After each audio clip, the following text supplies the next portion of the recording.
Ati, a very good evening to you, and thank you for being on Nightline. So 4,512 is the number of women reported missing in the period April 2016 to March of 2019. How many of those were ever found?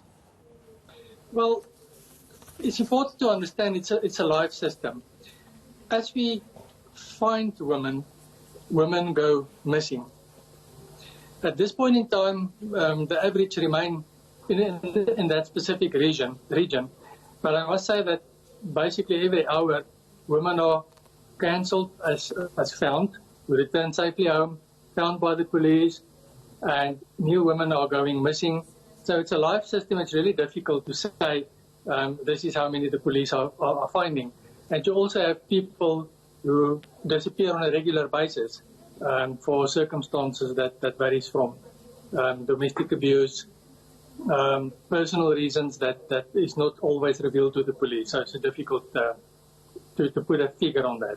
So just on the reasons that you're giving then, Ati, is that why when you look at the 2016-2017 figure, about 1,206 women were reported missing in that reporting period. You look at 2018-19, the figure is upward of 1,800. What are the factors that are driving this rise? I think the media also has a significant role in that, in terms of there's a greater emphasis to report people missing. Also, and that's a very positive thing. Also, the data integrity in terms of when people report somebody as missing and then cancel them to say, don't worry, don't continue with the investigation, they came back safely home, it's cancelled. So I do think that the media has a very positive role in highlighting the very critical issue of missing persons, because we need to understand that a missing person is not simply a missing person. It might be a person whose life is in danger.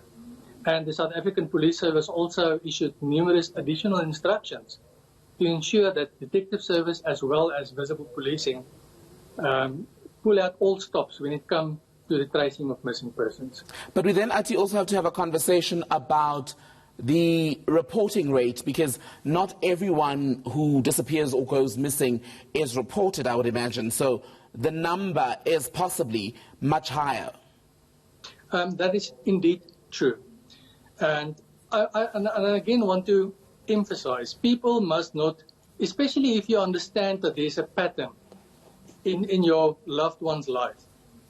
If a person say ETA 10 minutes, and I'm using practical examples here, I'm just filling my car with petrol, ETA 10 minutes, and after an hour that person is simply not there and they don't respond to a telephone call, something is wrong. Go to the police, report it. Let the police decide whether it is life-threatening or not, because the moment the person is safe, we can just quickly remove that person from the system. So I think it's very important that people do not doubt when they report the person as missing, and especially with children. I mean, it's not negotiable.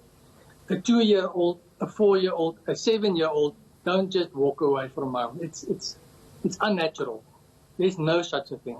So that a child must immediately be reported as missing. All right, very quickly then, Ati, I was quite struck reading this reply that came from the minister that 80% of these women who are been reported missing in that almost 3-year period were black women. And I have to wonder if the factors behind that are possibly linked to the socio-economic reality in South Africa, given that there are black women in this country are, of course, more likely to be poor, more likely to live in poorly resourced areas. Are those factors? Yes, I do think that we need solid research on that. But what you have mentioned, the sociological discourse in terms of black women in South Africa is something that we need to look into. And needless to say, it is something that is completely unacceptable. That is the fibre of our society. And the reasons when we find women, it varies. It goes from women who just went out and fall into a relationship and simply did not realize that they must make contact with their home. It's people who go and search for work. Sometimes communication is not a good thing. And that is also why I want to emphasize technology is there. And I understand South Africa is a very complex society. Not everyone has access to technology.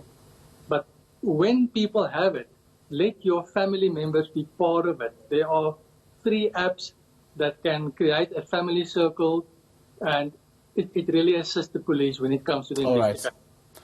Attila Emprecht with the South African Police Service, thank you so much for being with us tonight.